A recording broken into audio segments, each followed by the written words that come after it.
يا رب بالمصطفى بلغ مقاصدنا واغفر لنا ما مضى يا واسع الكرم يا رب بالمصطفى بلغ مقاصدنا واغفر لنا ما مضى بسيد الخلق شمس الحق معتصم محمد خير معصوم ومعتصم بالمصطفى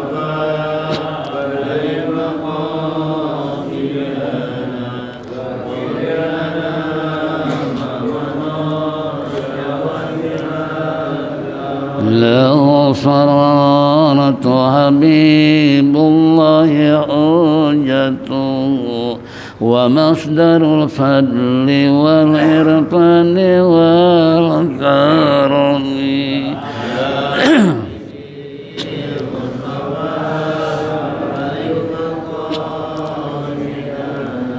واغفر لنا ما مضى أسر الوجود وروح الكون بهجته زين الشمائل والأدب والشيم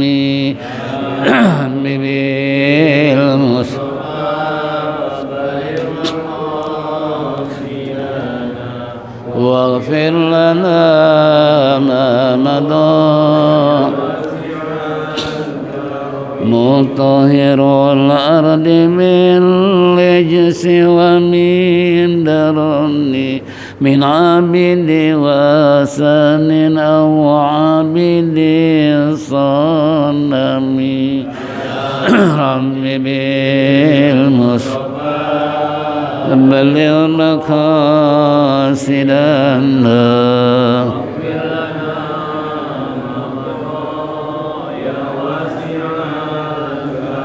لله من منكذ الإنسان من سكر خير البريات من أرب وإن أجمي بالمصطفى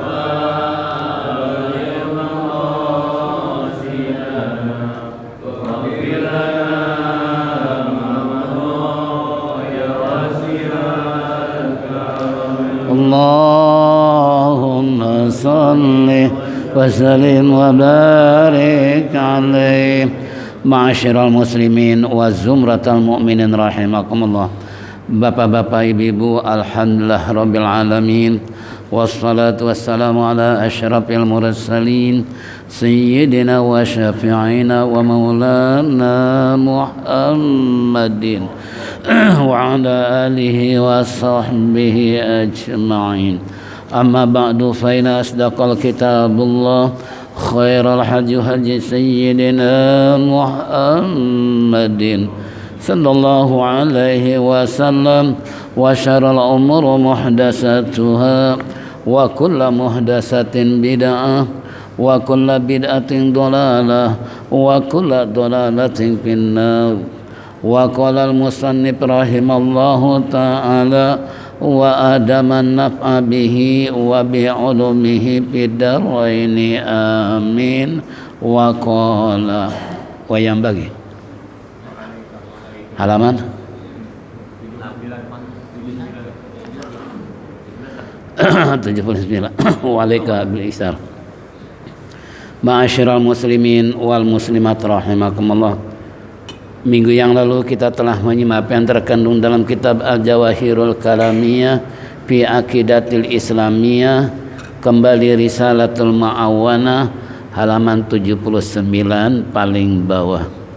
Wa alaika bil aksari min qiraati kutubil hadis wa tafsir wa mimma tala'ati kutubil qaumi ammah fa inna dzalika fatun amun wasuluku tamun kama qala ba'dul arifin walaki yambagi laka an tahtariza min mutala'ah ma yastamilu min rasailihim alal umuril ghammidah wal haqa'iqil mujarradah wa hadhil asya'u tujadu fi aksari mu'allafati Syekh Muhammad Ibni Arabi wa fi syai'in min rasailil Imam Al-Ghazali kal Mi'raji wal Madnuni bihi wa qad zakara Syekh Zaruku fi ta'sisil qawaidi qaidatan fi tahziri minal kutubi allati tajri hajal majri faraji'ha in syi'ta walam yazkur fi jumlatiha mu'allafati Syekh Abdul Karim Al-Kailani li'annahu muta'akhirun wa mu'allafatuhu min indi akhiriha mimma yambagil ihtiraju anha isaran lisalamah fa in qala qail yang artinya wa alaika dan harus atasmu mesti bagimu bil iksari memperbanyak min qiraati kutubil hadis membaca kitab-kitab hadis wa tafsir dan tafsir wa mimman tala'ati kutubil kaum dan mutala'ah kitab-kitab kaum ahli ma'rifah amah secara umum. Fa inna dzalika karena sesungguhnya yang demikian itu fathun amun yang demikian itu ada fathuh atau futuh yang umum. Wasuluku dan suluk yaitu tamun yang sempurna kama qala sebagaimana telah berkata Badul Arifin sebagian orang-orang yang arif.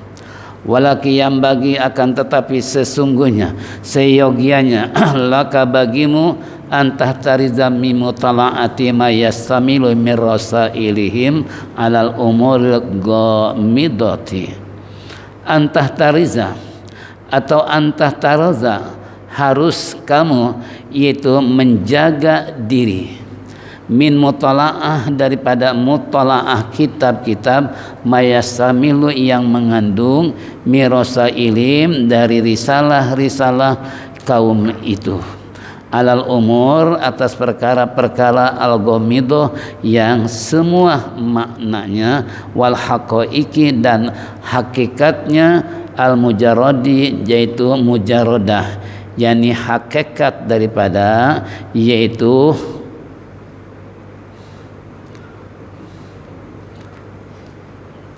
hakikat al-mujarradah wa hadhil asya'u dan perkara-perkara ini tujadu terdapat fi aksari dari kebanyakan mu'allafati pengarang-pengarang Syekh Muhammad Ibni Arabi wa fi syai'in min rasailil Imam Al-Ghazali dan juga suatu yang sedikit min rasailil Imam risalah-risalah Imam Al-Ghazali seperti kitab Al-Mi'raj wal Madnun dan kitab Madnun bihi dengannya wa qad zakara Syekh Zaruku dan telah menyebutkan menuturkan Syekh Zaruku fi Tasisil Qawaid di dalam kitab Tasis Al-Qawaid qaidatan satu kaidah pitahziri tentang yaitu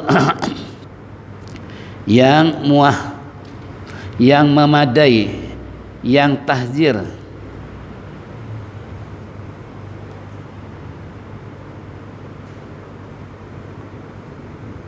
yang memadai atau minal kutubi dari mutalaah kitab-kitab tersebut yang tajri yang berlaku atau yang berjalan ini al-majri yaitu aliran-aliran al-paroji'ah yang yaitu telitilah kitab-kitab itu in syi'ta jika kamu mau walam yazkur dan yaitu jangan kamu menyebutkan fi jumlatihi, berapa banyak jumlahnya, mu'alifata, dan kitab-kitab karangan-karangan Syekh Abdul Karim Al-Kailani, li'annahum mutakhirun, mereka adalah ulama mutakhir yang telah mengarang min indi akhiriha, dari akhir hayatnya, yaitu mu'allafat di akhir itu, mimma yang bagi termasuk yang ihtirad, yang pantas dan menjaga anha, daripadanya, isarul salamah, karena untuk memilih keselamatan. Ini sekilas setelah kita dengar bahwa anjuran musannif kita harus memperbanyak baca. Baca apa? Yang pertama baca kitab-kitab hadis, yang kedua tafsir Al-Quran khususnya, karena dua ini merupakan sumber ilmu. Nggak mungkin kita akan tahu ilmu tanpa membaca kitab hadis, apalagi diiringi dengan sumber-sumber hadis yang disebut mustalah hadis. Nah, kalau kita sudah banyak membaca kitab-kitab hadis dari berbagai macam, terutama kutubus sittah, ditambah dengan ulama-ulama yang lain, secara keilmuan insyaallah kita akan termasuk kategori orang yang ilmuwan, menguasai ilmu hadis, yang disebut muhaddisin, ahli-ahli apa? Hadis, ya. Makanya kalau kita baca sejarah ulama-ulama terdahulu, mereka terkadang ini menemukan satu hadis tapi nggak jelas. Pas dia akan mencari seorang ulama muhadis yang cerdik, yang sikot, daya hafalan yang kuat, sekalipun di daerah yang jauh, tetap dia harus cari untuk mencari keabsahan hadis ini. Itu sampai gitu orang dulu. Kalau orang sekarang, jangankan cari, bacanya aja enggak. Jangankan nyari, ya, ahli-ahli muhadis. Nah, bacanya kita nggak pernah baca hadis. Ya, Masya Allah. Ini sangat jauh sekali dengan orang-orang dahulu. Kenapa? Karena mereka gemar membaca, hobi istilahnya membaca, yang disebut kutu buku. Jadi kutu buku itu tidak ada hari tanpa membaca buku, karena bagi mereka adalah bagaikan makanan, santapan.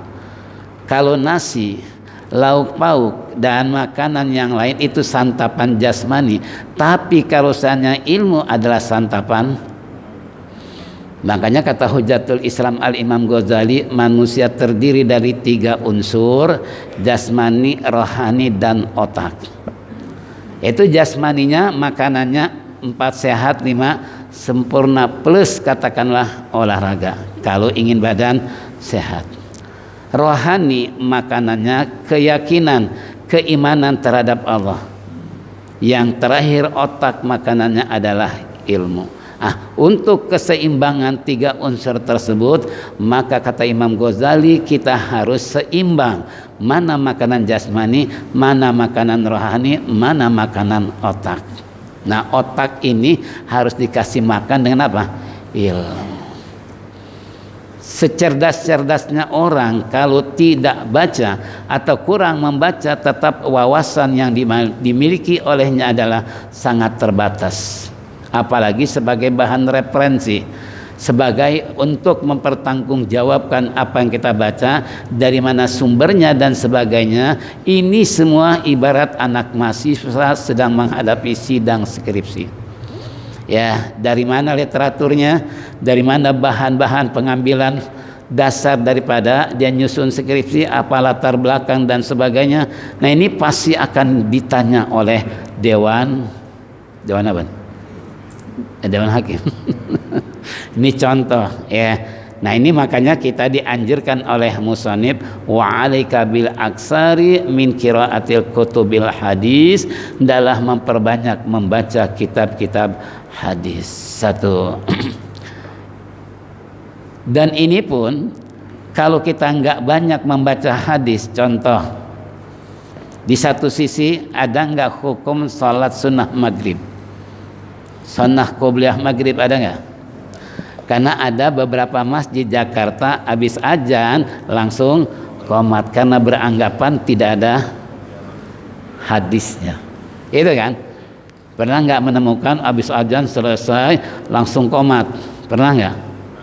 Pernah. Kenapa? Karena mereka beranggapan tidak ada hadis yang menjelaskan untuk melakukan sunnah qobliyah maghrib. Nah, kalau kita baca kitabnya Bulughul Maram nggak akan ketemu. Ya, kenapa? Itu adalah kumpulan hadis yang sangat istilahnya singkat tapi padat. Penjabarannya tentunya tidak ada. Nah, kalau ingin mendapatkan hal-hal yang muskil yang tidak ada di dalam kitab Bulughul Maram tersebut, kita harus banyak membaca sarah daripada Bulughul Maram. Contoh, di zaman Rasulullah ketika selesai azan ada yang sholat, ada yang tidak. Nah, ini sahabat yang kritis tanya pada Rasulullah, ya Rasulullah, gimana nih, ada dualisme nih. Yang satu mereka habis azan ada yang sholat, ada yang tidak. Nah, itu di dalam syarah Bulughul Maram kitab Misbahul Zalam ada jawaban Nabi, wa in syi'ta. Artinya kalau kamu mau kerjakan, kalau nggak mau silakan. Itu jawaban Rasulullah kepada mereka yang mengatakan tidak ada salat qobliyah maghrib. Maaf, kenapa? Karena belum menemukan hadisnya, tapi sudah memvonis bahwa salat qobliyah maghrib tidak ada, padahal ada, karena kurang baca tadi. Ya. Contoh kedua, siapa sih yang nggak kenal Profesor Buya Hamka sebagai pengarang penyusun tafsir Al-Azhar? Beliau menyelesaikan dalam penjara apa? 30 juz tafsir Al-Azhar. Bahkan banyak karangan beliau. Ini beliau di masa muda dengan setelah tua beda, sehingga wartawan mewawancari tentang perbedaan kok sangat jauh. Waktu muda sangat keras, waktu muda kalau bicara tegas, tapi setelah tua ternyata timbul kebijakan-kebijakan.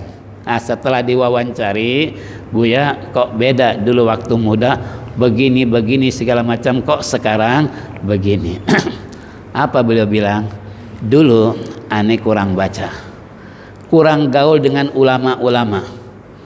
Makanya saya teringat guru saya, doktor ya, Kiai Haji Mustafa alias Ustadz Toto yang pernah diundang ke sini. Beliau cerita waktu di Masjid Al-Azhar itu kan yang punya Buya Hamka ya, sebagai pimpinannya Muhammadiyah. Itu yang ngajar Kiai Haji Muhammad Nuh, yang baca mu'alim. Padahal itu masjid apa? Muhammadiyah Tulen.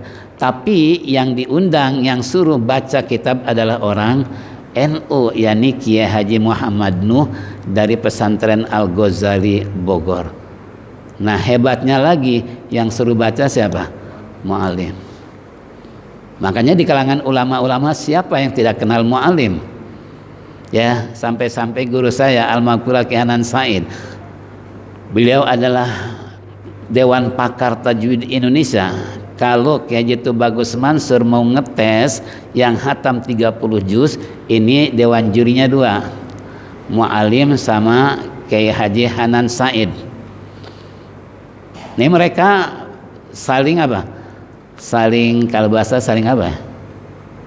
Yang satu bagian baca siapa, yang kedua bagian nilai siapa. Nah, ini Pak Kiai Bagus Mansur menunjuk 2 ulama besar ini sebagai dewan juri untuk menentukan lulus atau tidak orang yang hatam baca Quran 30 juz. Nah, kata Kiai Hanan Said nih, saya suruh mu'alim yang nilai, saya yang baca. Tapi memang beliau orang yang tawadu, merendahkan diri, dia nggak mau, dia harus baca, Pak Kiai yang menilai. Itu sampai segitunya. Padahal kata beliau, apa sih yang nggak dikenal oleh mu'alim? Ilmu apa sih? Semua ilmu dikuasai oleh mu'alim. Cuman aneh kenapa aku suruh saya nilai, padahal ilmu ada di mana? Di beliau. Ini contoh, subhanallah. Makanya kalau cerita-cerita ulama dulu kita kayaknya apa? Ya Allah, pengen kayak orang dulu daripada orang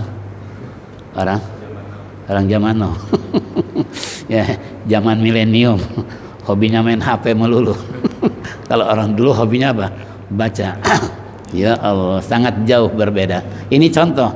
Itu mereka dalam kajian-kajian keilmuan, ilmu agama dengan sumber yang terkenal dengan kitab kuning, itu enggak jauh dari kitab kuning. Ya, berbagai macam ilmu hadis dibaca, berbagai macam hadis, seluruh kitab kutubus sittah dibaca dan lain seterusnya, belum yang lainnya. Ini namanya kitab hadis. Wa tafsir, juga tafsir-tafsir dibaca oleh mereka, apalagi ulama-ulama yang kritis.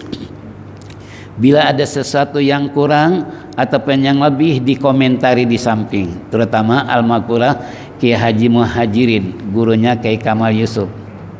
Itu beliau kalau baca tafsir atau apa saja bukan 1 kali 2 kali, tapi sampai 5-10 kali.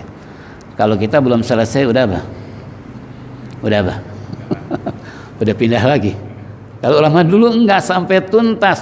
Nah, kemudian dibaca lagi, diulang lagi. Itu sampai segitunya mereka dikomentari di samping kitab, ini begini segala macam. Subhanallah. Ini orang dulu. Orang zaman now boro-boro komentar, bacanya aja enggak. Na'udzubillah min dzalik. Ini tafsir ya. Wa mimutalati kutubil qaumi ammah, juga mutalaah. Kalau bahasa kita mutalaah mengkaji ya, mengkaji dengan sumber-sumber kitab-kitab ahli ma'rifah. Kenapa? Karena kalau kita jujur mau baca referensi kitab-kitab kuning berapa ribu macam. Ya, berapa macam. Nah, termasuk Imam Ghazali saja, dia mengarang sebuah kitab Majmu'ur Rasail, itu 27 macam ilmu karangan beliau dijadikan sebuah satu kitab. Bayangkan. Walaupun di sana ringkas, tapi semua ilmu beliau apa? Tercurah dalam kitab Majmu'ur Rasail, itu sampai segitunya. Ya, nah ini kembali kita dianjurkan untuk mutalaah kitab-kitab kaum ahlu ma'rifah. Loh, kenapa? Sebab fa inna dzalika fatun amun. Ini karena dengan sebab banyak membaca mutalaah, ini akan membuka cakrawala kita secara umum. Ya, makanya dunia mengenal bangsa Indonesia, ulama-ulama Indonesia adalah mereka semua ilmu, semua kitab dibaca. Lain dengan orang-orang negara sana. Kalau mereka ingin jadi ahli hadis, mereka pelajari khusus masalah apa? Hadis. Kalau mereka ingin ahli tasawuf, mereka belajar khusus tasawuf. Kalau mereka ingin ahli tafsir, khusus belajar ilmu tafsir. Tapi ulama Indonesia di dunia terkenal, semua ilmu dipelajari dan semua ilmu dipahami. Itu bedanya di situ. Ya. Makanya kembali kepada kita semua, bagaimana istilahnya yang bisa membuka cakrawala dengan sabab banyak membaca hadis maupun tafsir dan mutalaah kitab-kitab kaum ahlul ma'rifah. Ini contoh. Nah, bagaimana bisa terbuka otak kita, kata Imam Ghazali, kalau nggak dikasih makanan otak. Sedangkan makanan otak apa? Ilmu. Ilmu itu bisa didapat dengan belajar, dengan baca dan ngaji. Makanya Allah bilang Iqra bismi rabbikal ladzi. Iqra, bacalah olehmu dengan menyebut nama Allah. Ini kenapa pertama kali turun surat Iqra, artinya suruh baca. Baik membaca alam kauniyah yang ada di seputar kita tentang penciptaan langit dan bumi serta isinya, kaji dan pelajari. Bagaimana ilmu astronot, tentang masalah ilmu perbintangan, tentang masalah cuaca dan sebagainya, itu masing-masing punya fan tersendiri dalam keilmuan. Coba kita nggak bisa bayangkan kalau mereka ahli astronot, mereka ahli ekonomi, mereka ahli di bidang geologi, ahli anatomi dan sebagainya, itu mereka masing-masing secara spesialis belajar secara keilmuan untuk mendalami ilmu masing-masing. Ya, ini kembali buat kita semua. Jadi ini fathun amun yang bisa membuka cakrawala secara umum dengan sebab banyak baca. Kalau nggak baca, laukana nurul ilma yudroko bil muna makana yabqa fil bariyati jahilun. Jikalau ilmu didapat dengan melamun, ini di dunia nggak ada yang bodoh. Semua pintar kalau ilmu dapat dengan melamun. Makanya Rasulullah menyatakan al ilmu bita'allum, ilmu bisa diperoleh dengan belajar. Kan gitu. Dari mana datang ilmu kalau nggak belajar? Kalau mereka ahli-ahli sejarah mengelilingi dunia untuk menjelaskan tentang negara-negara Eropa, negara Barat, Timur Tengah, seluruh negara dia jelajahi tujuannya untuk mengambil satu kesimpulan, lalu dia mengarang sebuah buku tentang perjalanan dunia. Semua diceritakan, ya. Nah, ini makanya kembali kepada kita semua, bagaimana kita untuk membuka cakrawala dan wawasan keilmuan, kita harus banyak baca, baik baca alam seputarnya maupun baca kitab maupun baca buku dan apa saja. Contoh nih, saya waktu kuliah ada seorang wartawan, orang Betawi Tenabang asli dia, rumahnya dekat Masjid Al-Bukhari, ya, itu Faidil Qadir. Nah ini waktu itu karena saya ketua mahasiswa, dekat dengan dosen, dekat dengan rektor. Kalau ada sesuatu pasti saya yang dipanggil. Nah, suatu saat ini saya membawakan tas ya Dr. Hairul Fadil tadi ke bawah, sampai di bawah. Kemudian dulu masih motornya motor yang 70 itu, motor apa nak? Honda 70 ya. Saya ingat aja itu. Wah. Kalau kamu kemana aja bawa kertas, bawa pulpen. Seandainya ada koran, ada buku bacaan tercecer di jalan, kamu baca. Siapa tahu itu mengandung ilmu yang berharga yang tidak ada masa kini, tapi itu karena dianggap usang, karena dianggap ilmu dulu, akhirnya dicampakkan padahal itu ilmu. Itu sampai sekarang saya ingat terus. Makanya dulu saya sering bawa pulpen, sering bawa kertas. Kenapa? Karena tadi kalau itu umpamanya tercecer koran ataupun buku tulisan, kita baca penting, langsung masukin ke kantong, kita bawa sampai di rumah, kita salin. Itu saya ingat pesan beliau. Ya, kalau kita ingin apa? Ingin menjadi seorang ilmuwan, harus rajin baca. Makanya Allah bilang, Iqra bismi rabbikal ladzi, baca olehmu. Kita suruh baca, Allah boro-boro baca, tidur maning. Bacanya kapan kira-kira? Nah, kalau tidur melulu kira-kira kan? Dalam mimpi. Sedangkan kata maqalah tadi, laukana nurul ilma yudroko bil muna, seandainya ilmu bisa diperoleh dengan melamun, di dunia nggak ada yang bodoh, pintar semua, karena ilmunya dapat dengan, ya Allah, pengen saya bisa bahasa Inggris, tapi nggak kursus bahasa Inggris, kira-kira bisa nggak bahasa Inggris? Sampai botak juga nggak bisa. Kenapa? Lo kursus kan gitu. Ya, ingin bisa baca Quran. Selama kita hidup nggak belajar Quran, mana mungkin kita bisa baca Al-Quran? Gimana caranya ngaji Quran baru kita bisa baca Quran? Ini sulukun tamun, jalan yang sempurna kalau kita ingin membuka cakrawala, perbanyak baca. Ya, ini kembali. Makanya di kalangan profesor-profesor itu, ilmuwan-ilmuwan itu terkadang di rumah mereka ada khusus masalah apa? Perpustakaan pribadi. Berbagai macam ilmu disusun dalam, dia punya rak daripada lemari sedemikian rupa. Ya, karena tadi di saat dia timbul masalah, ambil buku, ambil referensi, dibaca, lalu ditaruh. Muncul lagi masalah baru, dilihat. Siapa tahu ada yang tanya, siapa tahu ada yang butuh. Itu dulu. Ya. Sampai segitunya mereka yang disebut yaitu ba'dul arifin, sebagian orang-orang yang arif. Lalu gimana cara yang lain? Walaki yang bagillaka antahtariza mimutalaati mayastamilu mirasa ilihim alal umuril ghamidati. Akan tetapi seyogianya kamu, kata pengarang nih, antah tariza, itu bisa memelihara, bisa menjaga daripada hasil mutalaah yang kita baca dari berbagai macam narasumber.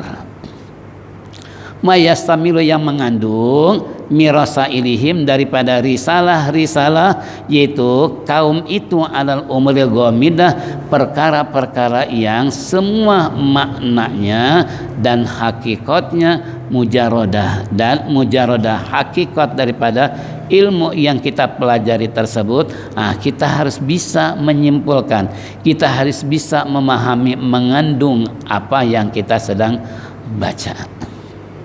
Ya, ini kembali, makanya kata Imam Ghazali itu kalau otak nggak dikasih makannya ilmu, kira-kira dari mana dapat ilmu?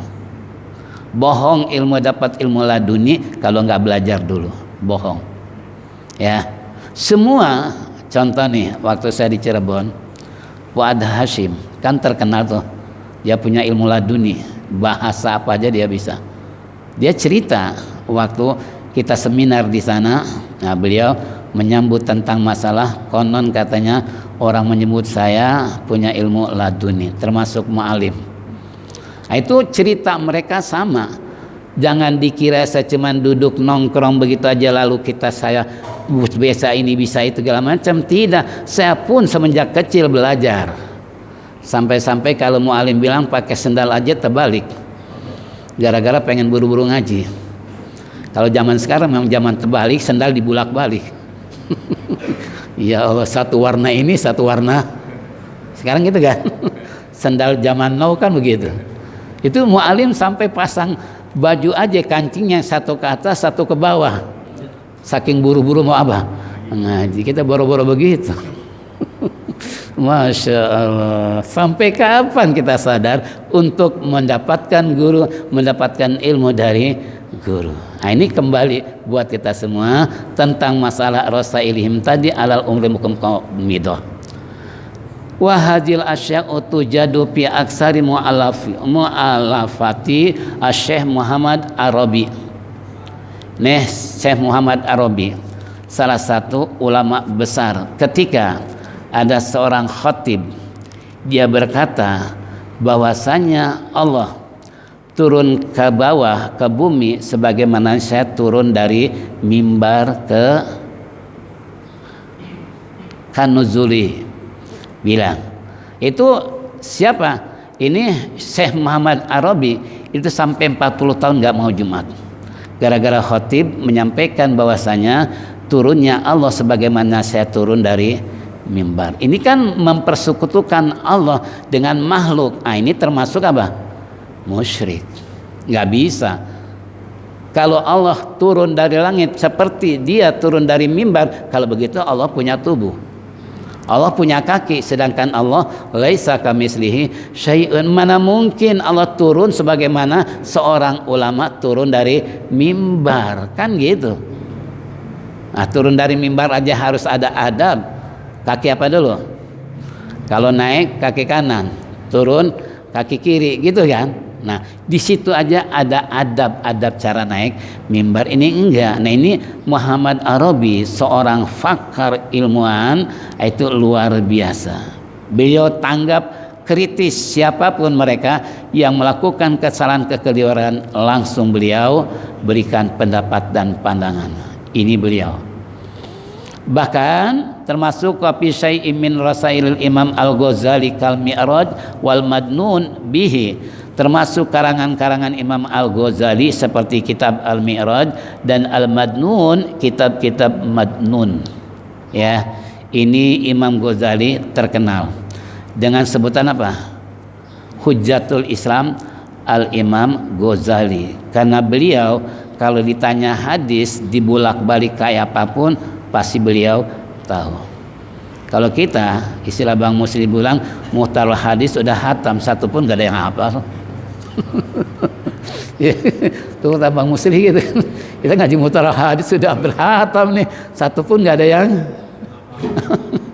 ya Allah Rabbi. Dari tahun 2007 tuh baca muhtaral hadis, sekarang udah 21, berapa tahun? Satu juga nggak ada yang ngangkut. Masya Allah. Oke lah, bukan masalah hafalnya ya, bukan masalah nyangkutnya, yang penting ngajinya. Kan gitu kan, yang penting kan ngajinya. Tuntutan bisa atau tidak itu bukan urusan kita, tapi urusan siapa? Urusan Allah.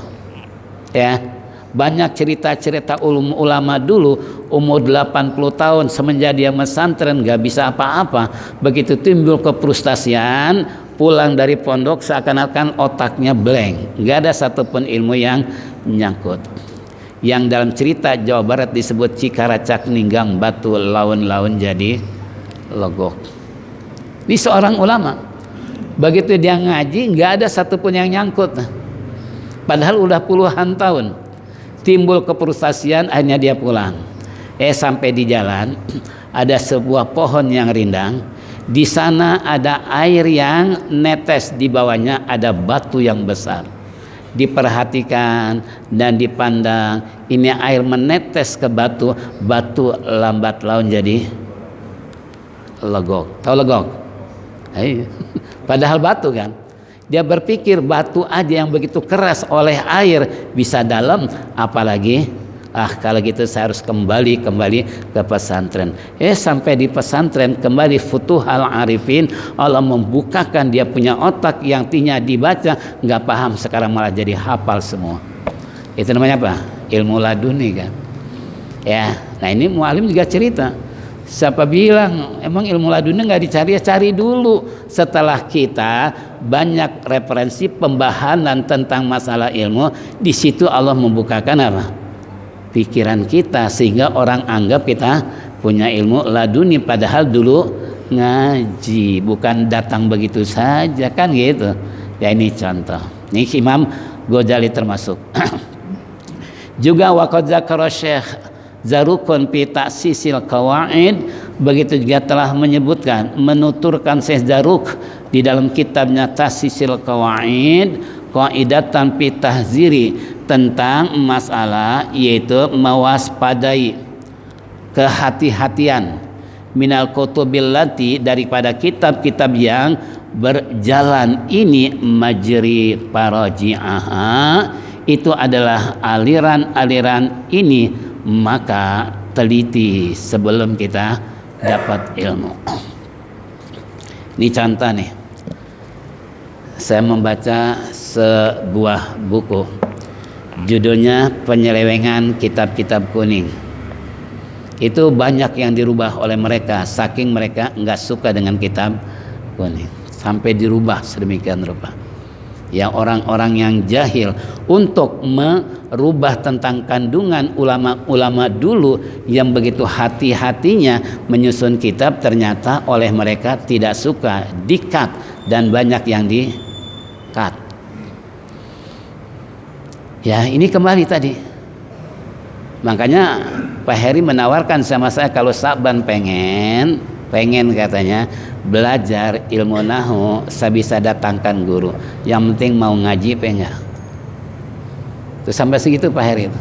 Ya, ini kembali buat kita semua. Jadi kalau seandainya kita banyak baca kitab-kitab dan seterusnya, ini dengan mewaspadai tentang, apalagi zaman sekarang banyak karangan-karangan yang mereka istilahnya keluar dari koridor Ahlus Sunnah wal Jamaah, malah diobok-obok.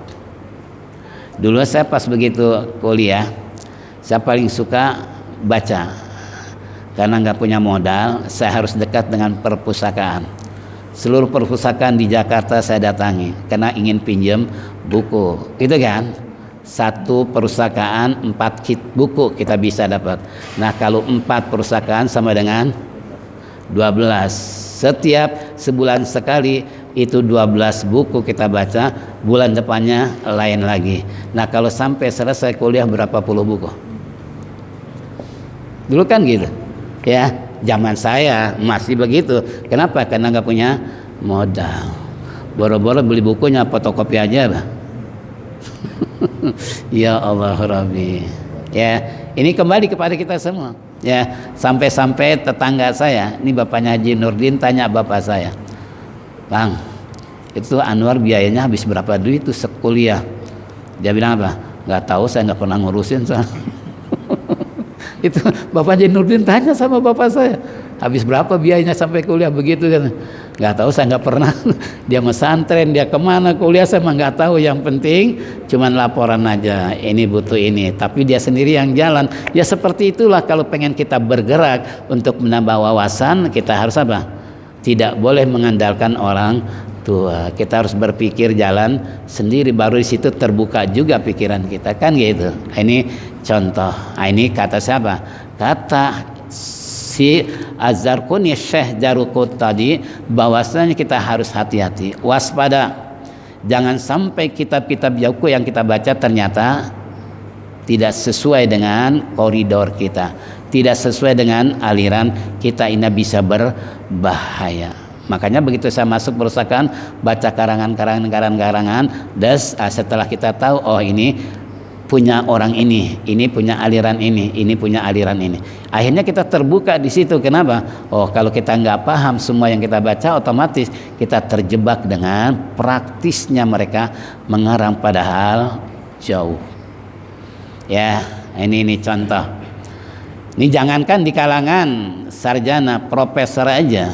Pernah nih di salah satu komplek, dia mengatakan sholat tasbih katanya produk ulama.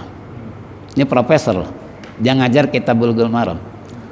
Lalu teman saya Tanjung Priok dengar, karena dia juga suka ngajar di komplek tersebut.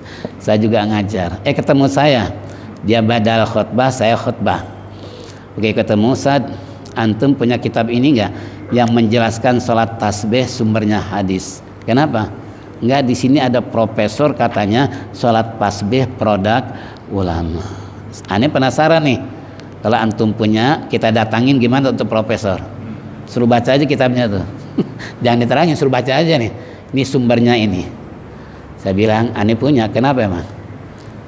Gimana kalau didatangin tuh profesor? Jangan sampai dia berkata hoak atau berkata nggak jelas, padahal ada dalil-dalil yang khusus membahas tentang salat tasbih. Aneh punya kitab Targhib wa Tarhib 4 jilid. Saya bilang, wah boleh tuh ya, saya pengen itu kalau bisa fotokopi untuk menjelaskan kepada masyarakat bahwa salat tasbih bukan produk ulama, tapi itu merupakan sunnah baginda Nabi kita Muhammad Sallallahu Alaihi Wasallam. Ini contoh, itu profesor.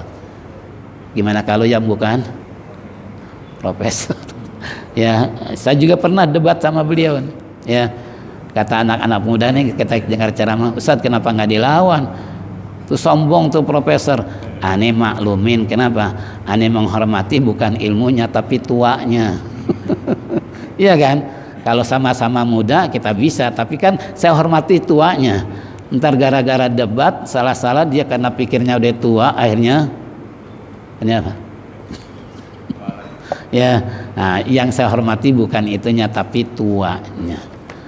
Gitu kan? Ini contoh. Yang terakhir tadi, bahwa mu'allafati Syekh Abdul Karim Al-Kailani di dalam ilmu nahunya beliau, ilmu sumber-sumber nahu, sorab dan sebagainya yang disebut Al-Kailani. Itu li'annahu mutakhiru wa mu'alafatuhu min inda akhiri mimma yambagil ihtiraju anha isaran li salamati. Beliau adalah termasuk ulama-ulama yang mutakhir, yang terbelakang. Makanya waktu di UI baca kitab Kiai Kamal Yusuf, saya tanya, pegangnya Fathul Bari atau Kirmani? Pertama beliau megang Fathul Bari 21 jilid. Lalu berubah Kirmani. Loh, kok lain lagi nih? Saya tanya lagi, yang dibaca kitab apa? Kirmani. Oh, ada. Saya beli lagi, di Indonesia nggak ada, adanya di Mekah. Kebetulan waktu pergi Mekah cari kitab sangat sulit itu. Ternyata ada salah satu toko di Mekah, kurang lebih 3 km dari Masjidil Haram ke arah barat, dekat makam yang disebut apa? Di Mekah itu Ma'la. Saya datang ke Ma'la sambil jarah. Itu pun taruhan dulu dengan teman. Siapa yang mau ikut dengan saya? Mana Ustaz? Mau nyari kitab. Yang lain gak mau, takut nyasar, takut besar biayanya. Ada orang jawab, saya mau, syaratnya jarah ya. Kemana? Ke Ma'la. Padahal saya belum pernah ke Ma'la. Oke, saya sanggupin, main sanggupin aja tuh. Oke, naik taksi pejalan kaki, jalan kaki aja deh selagi di negara orang. Kita bisa lihat sini-sini. Cari kitab nggak ketemu-temu, rupanya belum jarah. Kita jarah dulu deh, siapa tahu ketemu. Begitu jarah, ada orang Surabaya, 2 orang, Pak mau kemana? Mau jarah kemana? Saya nggak boleh masuk Pak, saya boleh ikut nggak? Ayo ikut. Udah, begitu saya hadapi laskarnya dengan berbagai macam alasan, hanya suruh masuk juga, tapi dikasih waktu cuman 15 menit. Udah, jarah belas-belas, keluar dari situ. Kemudian saya telepon ke teman saya, di mana ada tokonya? Sebelah sana. Akhirnya ketemu juga. Nah itu Kirmani karangan orang-orang sekarang. Kalau Fathul Bari karangan orang dulu. Biasanya kalau orang dulu dengan orang sekarang bicara sama beda. Kalau orang sekarang kan praktis. Kalau orang dulu kiri kanan tahu-tahu ke situ juga sampainya. Itu orang dulu ya. Makanya kita kalau membaca kitab-kitab karangan orang dulu terkadang itu sangat luas. Tapi orang sekarang blas selesai. Inilah hadirin, dengan tidak terasa waktu isyraq telah tiba.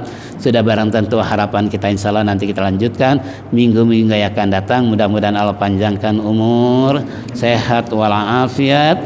Apa yang kita baca dengar tersebut jadikan Allah ilmu yang bermanfaat dan sekaligus memberikan motivasi kepada kita untuk banyak membaca dan belajar. Mari kita tutup dengan zikir tauhid. Falyatafaddal mashkura.